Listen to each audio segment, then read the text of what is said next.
as we now got the 9th to 12th places coming up. And looking down there, I can only see 3 riders. Oh, in fact, the 4th one's coming. Jason Queally, a bit slow off the mark, Jason. Well, he's a man who's perfected the kilometre business, which is eyeballs out, full bore, 4 laps of the 250-metre track to get the Olympic medal. And again, he said, like many other people, not only just the travelling and the racing, but also having to attend all the functions has just tied him down a little bit. But there were Kiksis at the bottom of the track in the orange. Akerstrom from Denmark up on your screen. And looking in there, we've got the other one we didn't get up on our screen then is De Duytsche from Belgium. Now this is the chap I think should get him. There's no reason he shouldn't be here. He just missed out in the earlier heats. Kiksis perhaps keeping himself for the Kieran. But,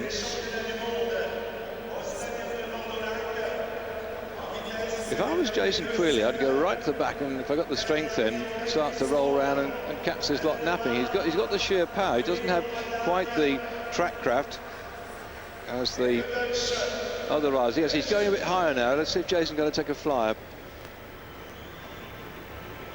So to advise people sat up here in the gods. Yeah, we're up with 1 and 9pence at the moment. Looking down there, when you've been riding, they've been riding now for the 3rd day in succession, and all this travelling and shaking hands and going to functions. Kiksis, that's the one to watch. Well, Kiksis going off the front now. He's determined to try and get away from this one. Kiksis still in the lead at the moment. Kiksis is still getting this one. Looks like he got well and truly stuffed up now. Kiksis is sitting there comfortably. Akerstrom tries to come at him. No, Kiksis takes it back to Akerstrom, and De Duytsche into 3rd spot, and Jason Queally probably happy he's getting towards the end of the proceedings now, taking that 12 spots. That was 9, 10, 11 and 12.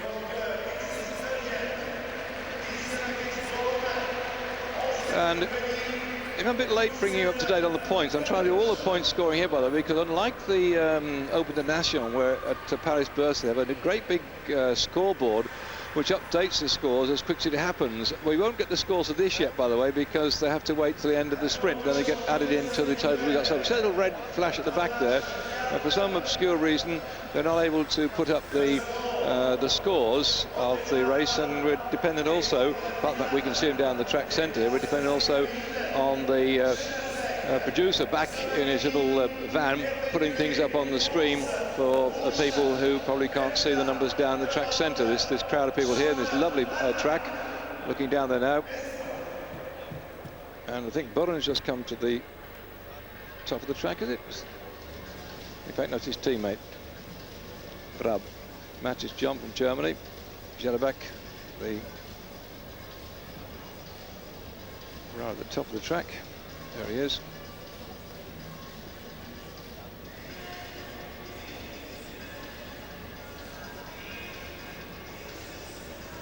Very confusion, these colours. See, at the top of the track and the bottom, one's Slovakia and one's the Czech Republic. In the old days, the Czechoslovakia, those are the colours you see there. They used to have those almost identical as were the both nations. Then when the two nations amicably decided to divide, then they kept somewhat similar racing colours. And there you can see Slovakia with the similar colour but slunted a bit across the body and great big broad stripes to it as well. So we've got the Czech rider to begin with and the Slovakian rider. In fact, it's all the way around now, isn't it?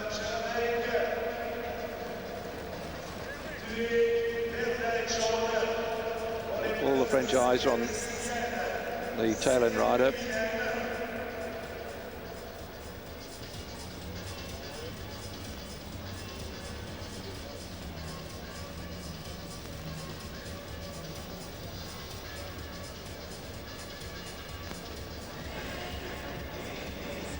Thuet is probably in the pound seats, also said that the Euro seats, the case may be.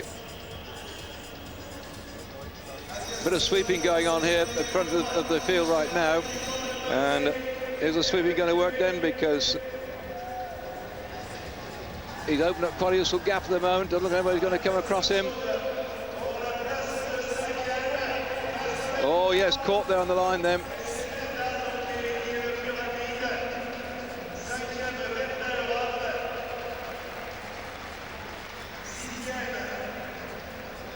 Well, Well, I thought somehow that we were going to get the French rider taking advantage of that one. Vrba managed to come through them. And there he came sweeping over the top of the German. Just the French rider coming from behind, left it a bit too late to come through. So it was victory then for him, and for Germany, the rider Matthias John just taking second spot.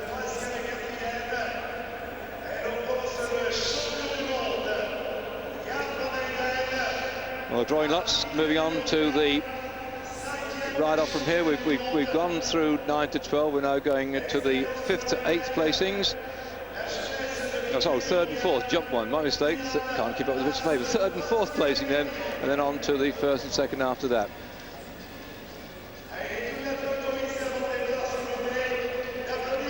Well, on at the bottom of the track, Bourgain.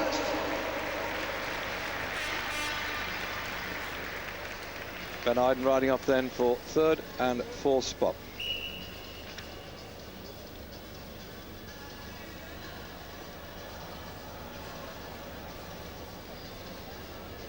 Ken Danamaron. Try and look down my bits of paper here, see how many times he's been Olympic champion and 7 times world sprint champion and double Olympic champion. That's when we just saw them. And he works out at a place called Hyères, H-Y-E-R-E-S, where he trains riders down there.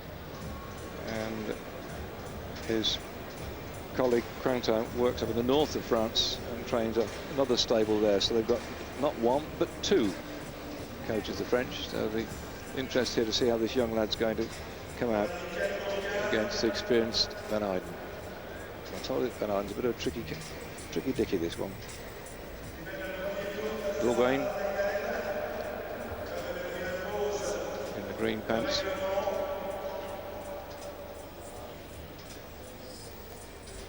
I'm going to try and show him. I think, oh, this will be interesting.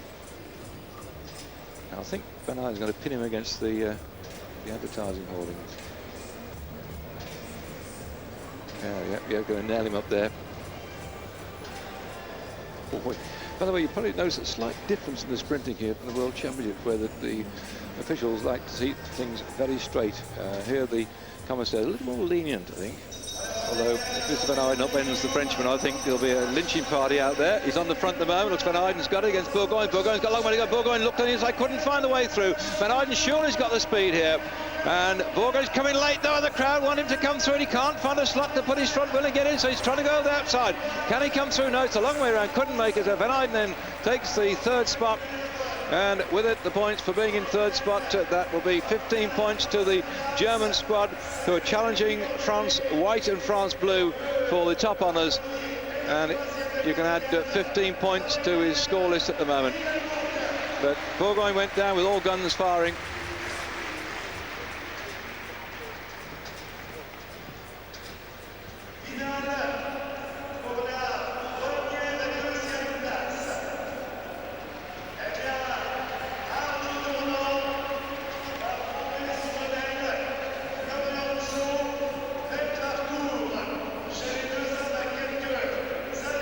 Now this is going to be an interesting one. Rousseau and Tournant coming up here. You can probably in the background Daniel Monja is reading out the number of successes these 2 chaps have had over the years. Well, Rousseau here knows a thing or two about kilometre riding. He's been twice world kilometre champion, and he's up against Tournant, who's been 3 times world kilometre champion. But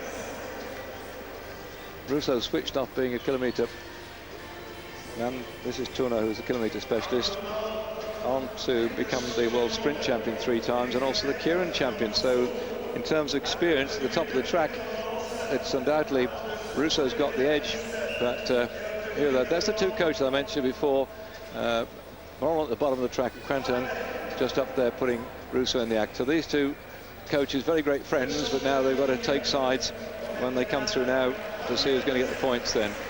In the blue pants, yes, that's France Bleu. We've got that right. But in the red pants, that's France White, France Blanc.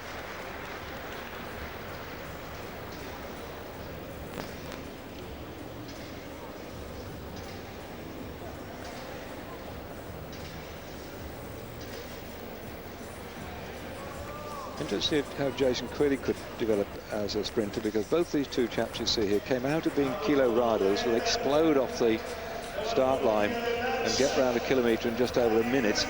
Then they use that explosive ability to become what I call out-and-out crafty sprinters, and Jason may follow that way, but you also have a lot of track too. I'm not saying that thundering around the track at over 30 miles now you don't need craft, but when it comes to sprinting, can also be psychological.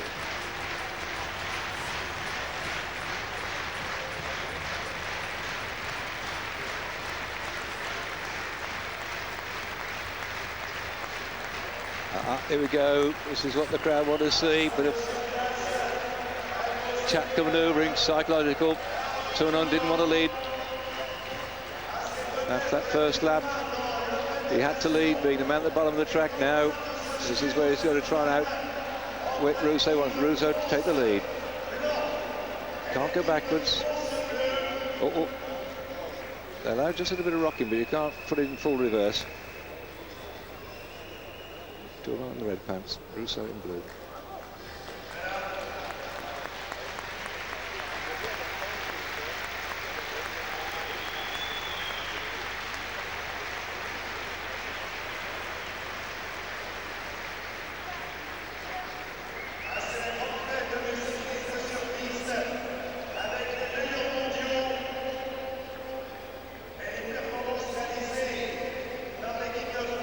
You're now seeing another part of sprinting, by the way. This is psychological, and also imagine they've been warming up on the rollers, they've been racing. This is the third day they've been racing here, and they're all psyched up, and suddenly Tournant decides to put the block on. And imagine these muscles just controlling the bike, and apart from that, Tournant wants Rousseau to take the lead, and Rousseau says, no.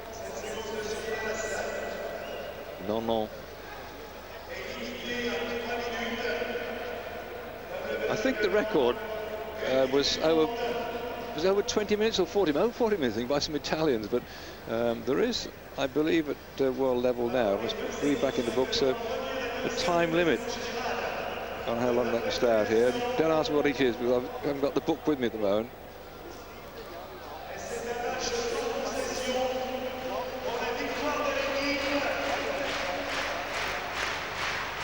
The clapping in the background is not, they don't want it, they're enjoying this, the French crowd. It's like watching two tomcats stalk each other. You know, tomcats do that, they look the other way, and they look this way, and they don't really attack, they keep looking and try to outsight the other one. And sometimes they strike.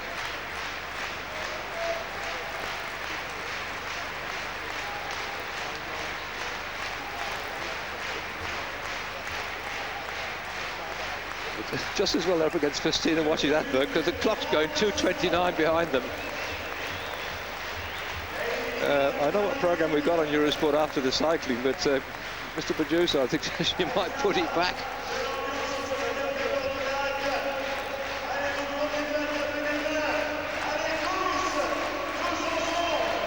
Well, yes, the official's getting to watch. I've got an idea it's about 5 minutes, by the way, or 3. I could be wrong. I know it's not going to double figures now. He's looking here.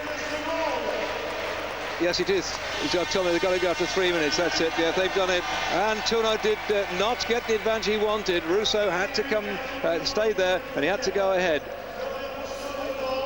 So that proved the point. I knew there was a time limit on it, 3 to 5 minutes, rather than the old 20 minutes or 40 minutes they had before. So now the muscles haven't been nice, well and truly locked up. They've got to start racing.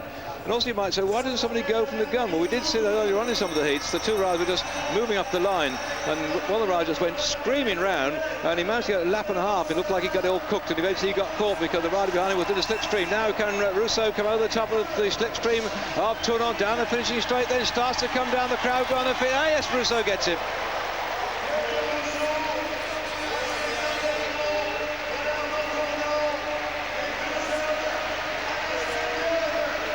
So for the blue French team, 20 useful points then. They were leading France white coming into the proceedings by around about 12, 14 points.